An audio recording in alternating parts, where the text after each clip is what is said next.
Hello student, जैसा कि हमने पिछले सप्ताह कक्षा 8 का प्रथम पाठ पढ़ा, जिसमें हमने सुभाषितानी के सुंदर श्लोकों का अध्ययन किया।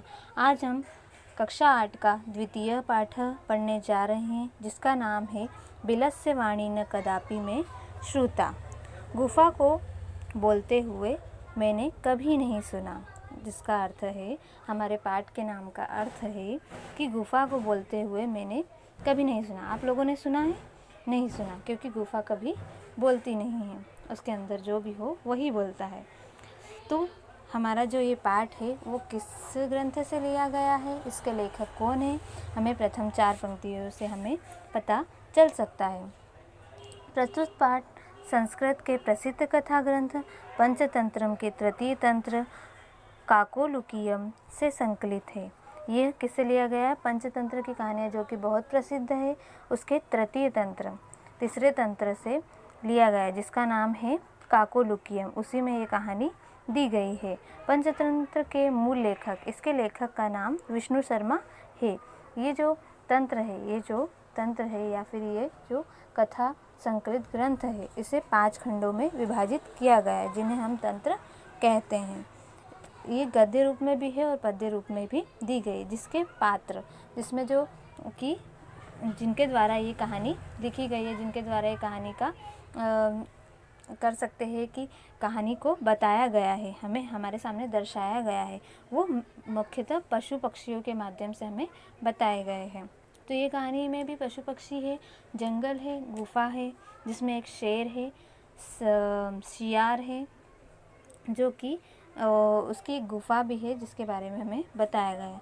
तो चलिए, जैसा कि मैंने पहले बताया है कि हम प्रत्येक पाठ के शब्दार्थ पहले देख लें, ताकि हमें अर्थ करने में आसानी हो। साथ ही अपनी पाठ्य पुस्तक आप साथ लेकर बैठें, ताकि आपको पढ़ने के साथ साथ एक पेंसिल भी लेकर बैठनी है और कठिन शब्दों का अर्थ अपनी पाठ्य पुस्तक में लिखना है, ताकि अर्थ करने में आपको कोई परेशानी ना आए। तो पहले हम इस पाठ के कुछ शब्दार्थ देख लेते हैं, ताकि हम पाठ का अर्थ प्रारंभ कर सकें।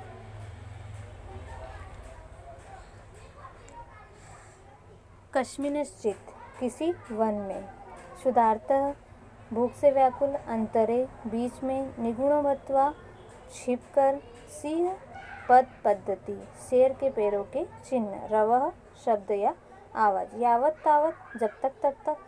ठीक है। समय, शर्तः, समयः का है अर्थ शर्तः, बाह्यतः, बाहर से, तरहि, यदि, तरहि, अगर और तो चलिए हम पाठ का अर्थ शुरू करते हैं।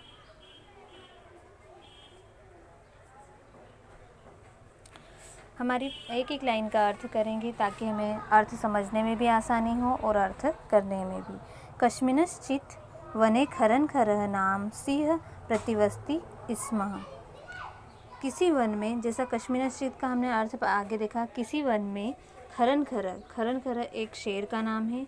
किसी वन में खरन खर नाम का सिंह प्रतिवस्ति मतलब रहता था। किसी वन में खरन खर नाम का एक सिंह रहता था। सह कदाचित् इतस्थः परिभ्रमणं क्षुधार्थः न किंचिदपि आहारं प्राप्तवान्। वह किसी दिन, स का अर्थ तो पता है, वह कदाचित किसी दिन भूख से व्याकुल होकर, क्षुधार्थः भूख से व्याकुल होकर इधर उधर भटक रहा था। परिभ्रमण मतलब भटकना या घूमना, इधर उधर भटक रहा था या घूम रहा था। परंतु न किंचिदपि आहारम प्राप्तवान, परंतु उससे कहीं भी आहार प्राप्त नहीं मिला, आहार प्राप्त नहीं हुआ, या उसे कहीं भी आहार नहीं मिला। ततः सूर्यास्त समय एका महती गुहा दृष्टवा, तब सूर्यास्त के समय, सूर्य अस्त हो रहा था, उस समय उससे एक बड़ी सी गुफा दिखाई दी। सह अचिंत्यत, वह सोचने लगा। सह का अर्थ होता है वह, अचिंत्य सोचने लगा या विचार करने लगा। अब क्या विचार किया उसने? नूनम एतस्या गुहायां रात्रौ कोऽपि जीवः आगच्छति। नूनम का अर्थ है निश्चित ही, एतस्या इस गुहाया गुफा में, निश्चय ही इस गुफा में, रात्रो मतलब रात, निश्चय ही इस गुफा में रात को कोई न कोई जीव ज़रूर आएगा। आगच्छति मतलब आना, कोई न कोई जीव या कोई न कोई जानवर ज़रूर आएगा। अतः अत्रैव निगूणो भूत्वा, अतः का अर्थ है इसलिए मैं यहीं छिप कर या यहीं इस गुफा में छिप कर बैठता हूँ। तिष्ठामि मतलब ठहरना या बैठ जाना, है ना। इसलिए मैं यहीं इस गुफा में छिप कर बैठता हूँ। इतना बोलकर वो उस गुफा में छिप गया। अब वो किसी की राह देख रहा है कि इस गुफा में ज़रूर कोई न कोई आएगा और उससे अपना भोजन वो बना लेगा। इसी तरह हम सेकंड वाला जो पैराग्राफ है हमारा, उसका अर्थ शुरू करते हैं, जो कि यहाँ से स्टार्ट हो रहा है। एतस्मिन् अंतरे गुहाया स्वामी दधिपुच्छ नामकः श्रृंगालः समागच्छत्। एतस्मिन् इसी दौरान, अब गुफा में तो कौन बैठा है? सिंह बैठा है। अब इसी दौरान या थोड़े समय बाद भी बोल सकते हैं कि गुहाया स्वामी, गुफा का स्वामी, दधिपुच्छ जिसका नाम क्या है? दधिपुच्छ नामक, नाम का श्रृंगाल, श्रृंगाल को बोलते हैं हिंदी में सियार, समागच्छत वहाँ आ गया या वहाँ आ पहुँचा। इसी समय या इसी दौरान जो गुफा का स्वामी दधिपुच्छ था, श्रृंगाल, वो वहाँ आ गया। स च यावत् पश्यति, वह, यावत् का अर्थ हमने क्या देखा था? फिर से देख लेते हैं। जब तक, वह जब तक, वह वहाँ देखता है कि, वो क्या देख रहा है? वह जब तक है और देखता है, पश्यति मतलब देखना, तावत सिंह पद पद्धति, वह जब वहाँ आता है तब, तावत सिंह पद्धति, तब सिंह पद्धति, सिंह के या शेर के पद चिन्ह, पैरों के निशान, गुहायाः प्रविष्टम दृश्यते, गुफा के अंदर प्रवेश करते हुए उसे दिखाई दे रहा है। जब वह सियार वहाँ पर आया तब उसने देखा कि सिंह के जो पैरों के निशान हैं वो गुफा के अंदर तक जा रहे हैं, वो उससे दिखाई दिया। न च बहिरागता, न च बहिरागता, परंतु बाहर जाते हुए नहीं दिखाई दे रहे। न का अर्थ है नहीं, च का अर्थ है और, बहिरागता मतलब बाहर की ओर, लेकिन बाहर आते हुए उसे नहीं दिखाई दे रहे। अंदर जाते हुए तो उसे सिंह के पैरों के निशान दिख रहे हैं, लेकिन बाहर आते हुए उसे नहीं दिख रहे हैं। श्रृंगालः अचिंत्यत, श्रृंगाल अब सोचने लगता है, विचार करने लगता है। श्रृंगालः अचिंत्यत, श्रृंगाल सियार अब सोचने लगता है। अहो विनुष्टोऽस्मि, अहो विनिष्टोऽस्मि, अब मैं क्या करूं? अहो का अर्थ है अब, विनिष्टोऽस्मि विचार करने लगता है कि अब मैं क्या करूंगा, मेरी गुफा में तो कोई शेर आ गया है। अब वो सोचता है, नूनम अस्मिन् बिले सिंह अस्तीति तर्कयामि, और अपने तर्क के आधार पर वो पता लगाता है कि नूनम निश्चित ही, अस्मिन मेरे बिल में या मेरी गुफा में, बिले को गुफा भी बोल सकते हैं, निश्चित ही मेरे बिल में या मेरी गुफा में कोई सिंह शेर आ गया है। तर्क लगा के बताता है कि कोई शेर आ गया। तत्किम करवाणी, ऐसा सोचता है, और अब मैं क्या करूं, अब मेरा क्या होगा, इतना सोचने लगता है। एव विचिंत्यति, ऐसा सोचकर दूर से आवाज़ लगाने की सोचता है और चिंतन करने लगता है। एव विचिंत्यत्य दूरस्थ रवः कर्तुर्मारब्ध, और ऐसा सोचकर वो सोचता है कि अब मैं क्या करूँगा। तब वो ऐसा सोच लेता है और उसके बाद दूर से ही, दूरस्थ एव कर्तुर्मारब्ध, और दूर से ही आवाज़ लगाने लगता है, और गुफा के बाहर खड़े होकर ही दूर से आवाज़ लगाने लगता है। भो बिल किं न स्मरसि यन्मया त्वया सह समय कृतो अस्ति यत् यदाहं बाह्यत प्रत्यागमिष्यामि। ठीक है, वो भो बिल बोलता है, वो दूर से ही आवाज़ लगाते हुए बोलता है, हे गुफा किं न स्मरसि, क्या तुझे याद नहीं? त्वया स यन्मया त्वया स समयं कृतो अस्ति, तूने मेरे साथ समझौता किया था।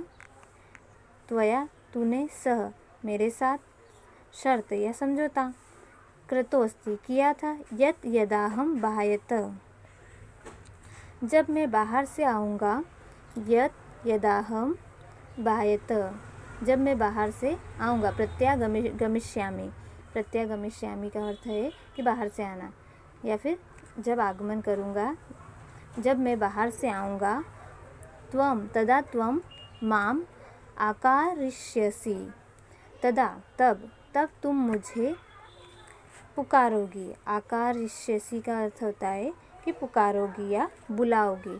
जब मैं बाहर से आऊँगा तब मुझे तुम बुलाओगी, ये वादा तुमने मुझसे किया था। सियार अपनी दिमाग से तर्क लगाकर सोचता है कि मैं ऐसा करके देखता हूँ, तब पता चलेगा कि मेरी गुफा में कौन है। तो वो बाहर से बोलता है कि मेरे साथ तुमने समझौता किया था कि मैं जब भी बाहर से आऊँगा तुम मुझे पुकारोगी, बुलाओगी, तभी मैं अंदर आऊँगा,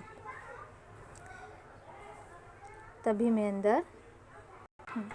यदि त्वं मां न आहस्यसि तर्हि अहं द्वितीयं बिलं यास्यामि इति। यदि तुम मुझे, यदि का अर्थ यहाँ पर यदि ही बोला है, यदि तुम मुझे, माम का अर्थ है मुझे, नहीं बुलाओगे, आहस्यसि, यदि तुम मुझे नहीं बुलाओगी, तर्हि, तब मैं दूसरे बिल में, द्वितीयम किसी दूसरे बिल में चला जाऊँगा, दूसरी गुफा में चला जाऊँगा। इतना कहकर वह चुप हो जाता है।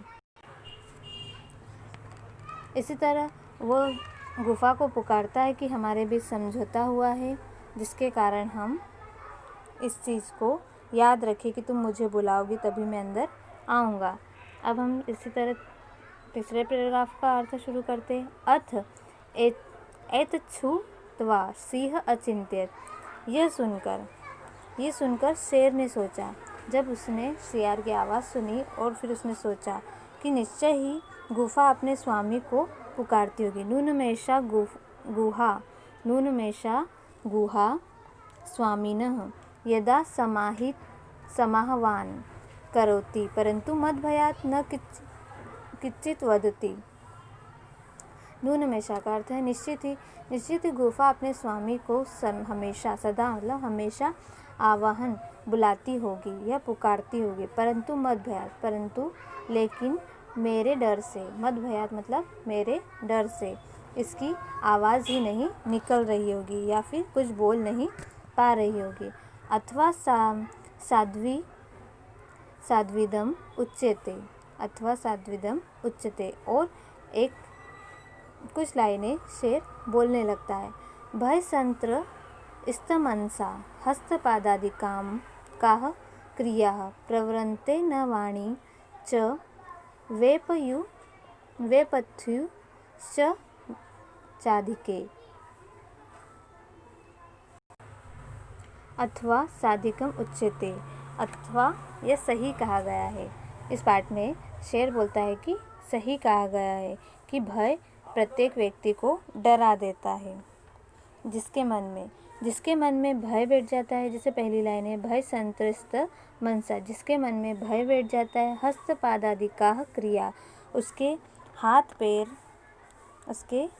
पैर काम नहीं करते हैं, न ही उसकी वाणी, उस प्रवृन्ते न वाणी, न ही उसकी वाणी निकलती है। च वेपथुश्चाधिको भवेत्, न ही उसका शरीर काम करता है, उसका शरीर कंपन, डर से कांपने लगता है। यह उस बारे में शेर बता रहा है कि जिसे भय का डर होता है, जिसे भय बैठ जाता है, जिसके मन में भय होता है, न उसके हाथ पैर काम करते हैं और न ही उसकी वाणी निकलती है, साथ ही उसका शरीर भी कांपने लगता है। इसी तरह हम अगले पैराग्राफ का अर्थ करेंगे। तद अहम, जिसमें क्या दिया है पहला, तद अहम अस्य आवाहनम करोमि, तद अहम अस्य आवाहनम करोमि, तो फिर मैं ही इसे पुकारता हूँ। अब उसने सोचा गुफा तो पुकार नहीं रही है, तो मैं ही सियार को आवाज़ लगा देता हूँ ताकि वो अंदर आ जाए और मेरा भोजन बन सके। तद अहम अस्य आवाहनम, तब तो मुझे ही उसे पुकारना चाहिए। एव सह बिले प्रविशम, तभी वह, एव का अर्थ हम यहाँ तभी लगा सकते हैं, तभी वह बिले गुफा में प्रवेश करेगा, प्रविश्य में प्रवेश करेगा, भोज्यम भविष्यति, और मेरा भोजन बनेगा। इत्थं विचार्यं सिंह सहसा श्रृंगालस्य आवाहनं करोत्। इतना विचार करके सिंह शेर जो है सहसा अचानक श्रृंगालस्य सियार का आवाहन करता है। सिंह श्रृंगाल को या सियार को पुकारता है कि मैं नहीं पुकारूंगा तो वो चला जाएगा, मेरा भोजन मुझसे दूर चला जाएगा। तो वह सिंह जो रहता है वो सियार को ऊंची गर्जना में पुकारने लगता है। सिंहस्य उच्च गर्जनम प्रतिध्वनिना सा गुहा उच्च श्रृंगालम आह्वयत। सिंहस्य ऊंची गर्जना, सिंह की जो ऊंची आवाज़ है, ऊंचे स्वर से, ऊंचा जो स्वर है, प्रतिध्वनिना, गुफा सा गुफा उच्चे, जो उस गुफा में सिंह का स्वर प्रतिध्वनि कंपन से टकराने लगती है। सिंह की जो आवाज़ होती है वह गुफा से टकराने लगती है और ऊंची आवाज़ सियार के पास आती है। अनेन अन्य अपि पशवः भयभीता जी, और उसके भय से, उसकी ऊंची आवाज़ के भय से अन्य पशु भी भयभीत डर जाते हैं। भयभीता अभवन, अन्य पशु भी डर जाते हैं।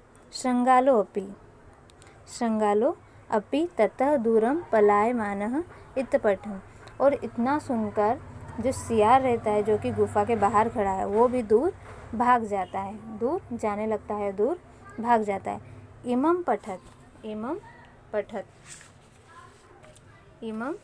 पठत, इसलिए कहा गया है, या इसलिए वह ये श्लोक पढ़ते हुए जाता है कि अनागतम यह कुरुते श शोभते, आई हुई विपत्ति के बारे में। अनागत यह कुरुते स शोभते, आई हुई विपत्ति के बारे में जो सोच समझकर कार्य करता है वही शोभा पाता है। जैसा कि सियार ने किया, जब उसे ऐसा लगा कि मेरे गुफा में शेर है तो उसने एक तरकीब निकाली और गुफा को पुकारने के लिए कहा, जिससे उसकी जान बच गई और उसने शोभा पाई, या फिर वह बच गया। जो स सोच्यते यो न करोत्य नागतम, जो ये नहीं सोचता, जो बिना सोचे समझे कार्य करता है। सेकेंड लाइन का अर्थ है कि जो बिना सोचे समझे कार्य करता है। वने अत्र समागता जरा, इस वन में रहते हुए जो बिना सोचे समझे कार्य करता है वो शोभा नहीं पाता है और उसका बुरा होता है। सेकेंड लाइन का अर्थ है ये हम कर सकते हैं। वने अत्र संस्थगत समागता जरा, इस वन में रहते हुए, वने अत्र वन में रहते हुए, इस वन में रहते हुए मैं बूढ़ा हो गया। अब यहाँ पर सियार बोल रहा है कि इस वन में रहते हुए मैं बूढ़ा हो गया हूँ। पर बिलस्य वाणी न कदापि में श्रुता, पर गुफा को बोलते हुए मैंने नहीं सुना, पर गुफा को बोलते हुए मैंने नहीं सुना। लास्ट की 4 लाइनों का अर्थ हम फिर से कर लेते हैं। अनागतम यह कुरुते स शोभते, आई हुई विपत्ति, अनागता का अर्थ है आई हुई विपत्ति के बारे में जो सोच समझकर कार्य करता है वही शोभा पाता है, वही शोभा पाता है। स सोच्यते यो न करोत्य नागतम, जो बिना सोचे समझे कार्य करता है उसे दुख ही मिलता है, उसे क्या मिलता है? दुख ही मिलता है। वने अत्र संस्थस्य समागता जरा, इस वन में रहते हुए, अब यहाँ पर सियार ने 2 शब्द कहे कि जो विपत्ति में काम करता है सोच समझकर उसे सुख मिलता है, लेकिन जो विपत्ति में बिना सोचे काम करेगा उसे दुख ही मिलेगा। और ये भी बता रहा है कि इस वन में मुझे रहते हुए पूरा जीवन हो गया, मैं इस वन में रहते हुए बूढ़ा हो गया हूँ। बिलस्य वाणी न कदापि मैं श्रुता, पर मैंने गुफा को बोलते हुए नहीं सुना, पर मैंने गुफा को बोलते हुए नहीं सुना, मैंने कभी भी गुफा को बोलते हुए नहीं सुना। जैसा कि आप सभी ने देखा कि हम इस पाठ का अर्थ किया, जिसमें हमें सिंह जो कि भूख से व्याकुल है और सियार जो कि विपत्ति के समय विचार करके अपने तर्क के द्वारा पता लगा लेता है और अपनी जान बचा लेता है, तो हमें भी विपत्ति के समय अपना तर्क द्वारा विचार करके ही कदम बढ़ाना चाहिए। धन्यवाद।